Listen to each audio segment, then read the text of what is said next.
Selamat pagi teman-teman, perkenalkan saya Maria Elvira Guterres dengan NIM 2001-140153 kelas C semester 6 mahasiswi PGSD Universitas Nusa Cendana. Di sini saya akan membuat video tutorial mengenai uji normalitas, uji homogenitas, uji linearitas, dan uji T. Untuk memenuhi tugas ujian akhir semester mata kuliah Statistik Pendidikan. Untuk videonya, untuk tutornya, simak video berikutnya. Untuk tutornya, simak video berikutnya. Ini saya akan menjelaskan cara uji normalitas, uji homogenitas, uji linearitas, dan uji T menggunakan SPSS. Saya sudah sediakan contoh soalnya.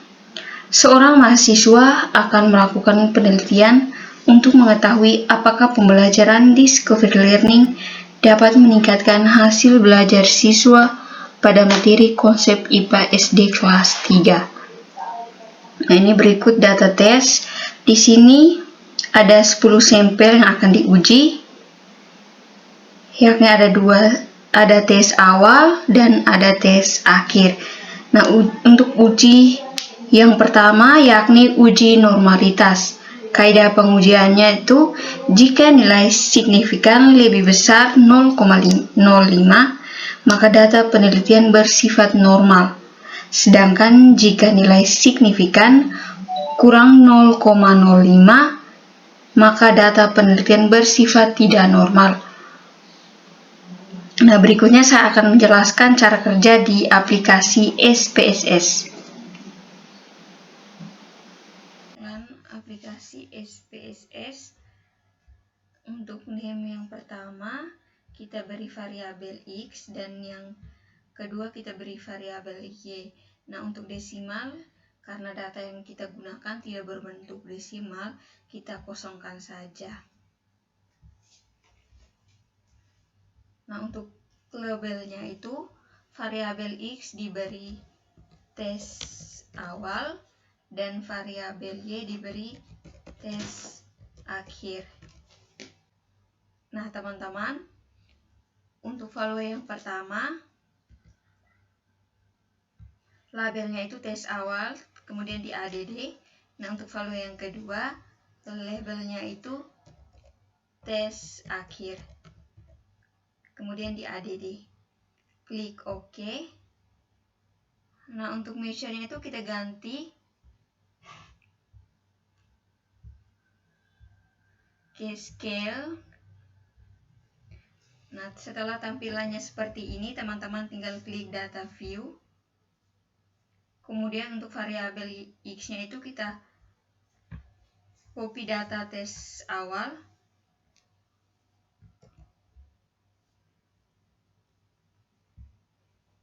Kemudian kita paste dalam variabel X.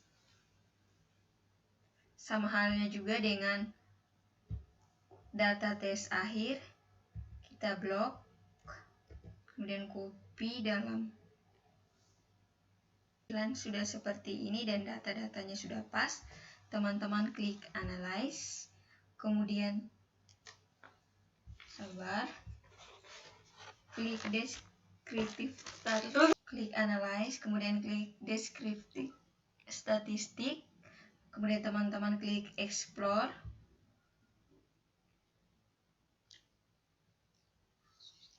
Nah, karena tadi saya sudah uji coba, jadi data tes awal dan tes akhirnya itu saya sudah masukkan dalam daftar dependen. Nah, kemudian teman-teman klik plots. Nah, teman-teman jangan lupa untuk mengklik normality plots with stats. Kemudian klik continue, kemudian klik OK.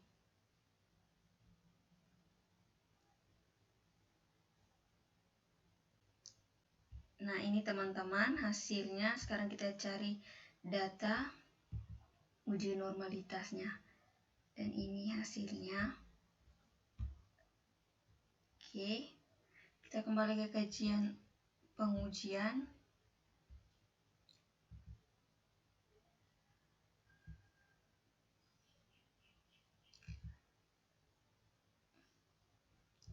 Jika nilai signifikan lebih besar dari 0,05 maka data penelitian bersifat normal, sedangkan jika nilai lebih kecil dari 0,05 maka data penelitian bersifat tidak normal.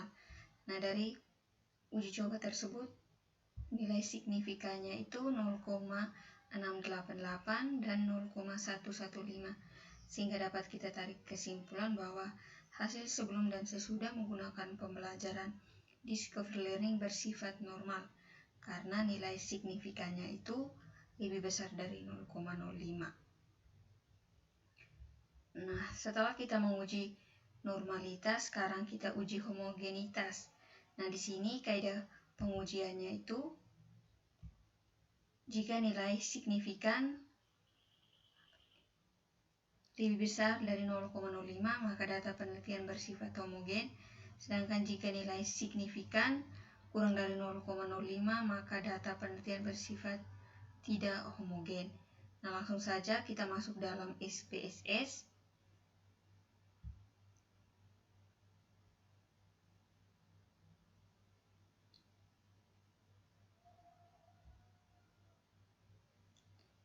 Nah, karena uji ini tidak jauh berbeda dengan uji normalitas, sehingga kita langsung saja untuk mengklik Analyze, kemudian klik Complements, kemudian klik One Way ANOVA. Nah, untuk tes awal dipindahkan ke dalam tabel Dependent Leads, dan untuk tes akhir dipindahkan ke dalam tabel Faktor. Kemudian klik Options. Nah, teman-teman harus mengklik Homogeneity of Variant Test, kemudian klik Continue.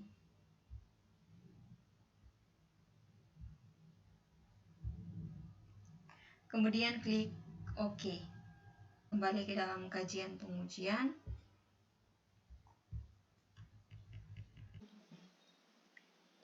Nah, teman-teman, ini hasilnya. Nilai signifikan itu 0,871, sehingga kita dapat menarik kesimpulan bahwa data hasil sebelum dan sesudah menggunakan pembelajaran discovery learning bersifat homogen karena nilai signifikan lebih besar dari 0,05, yakni 0,871.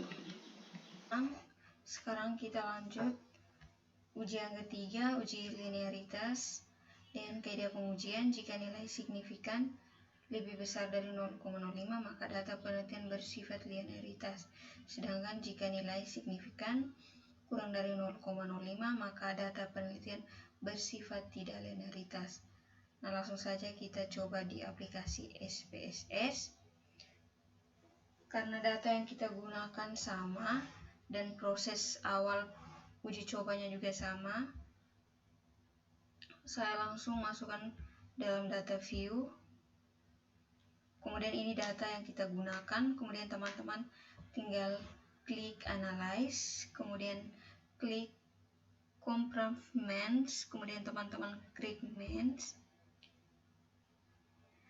Untuk tes awal teman-teman masukkan ke dalam Dependent Leads, dan untuk tes akhir teman-teman masukkan ke dalam Independent Leads. Nah, ini hasil uji linearitas yang kita dapat, yakni 0,367, sehingga kita dapat menyimpulkan bahwa sebelum dan sesudah pembelajaran discovery learning pada tema konsep IPA saling linear karena nilai signifikan lebih besar dari 0,05, yakni 0,367.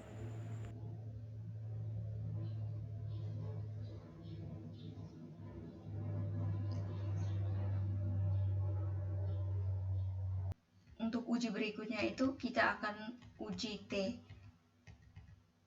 Hal awal yang kita buat yakni membuat hipotesis penelitian.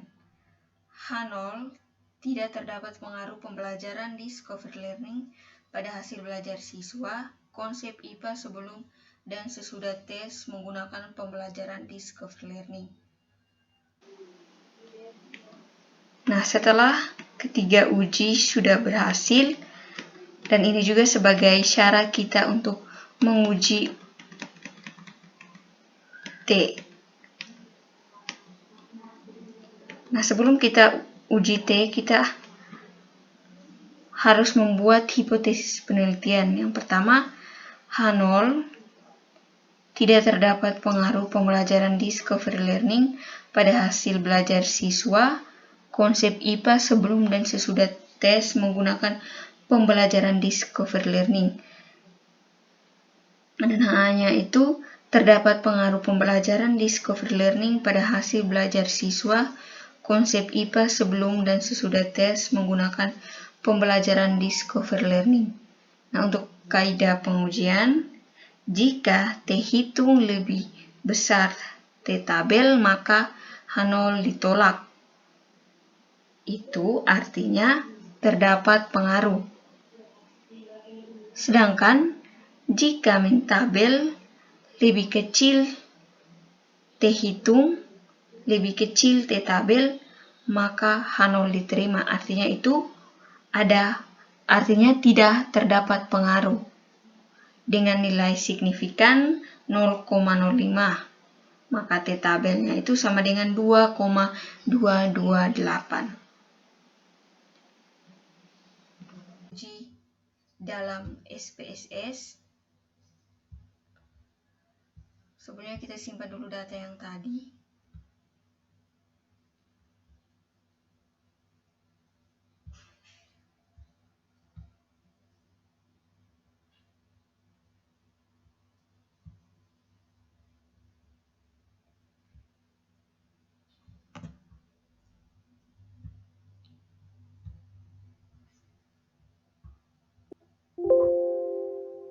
Karena datanya sama, langsung saja kita masuk ke tutor uji coba. Teman-teman klik analyze, kemudian klik compartments.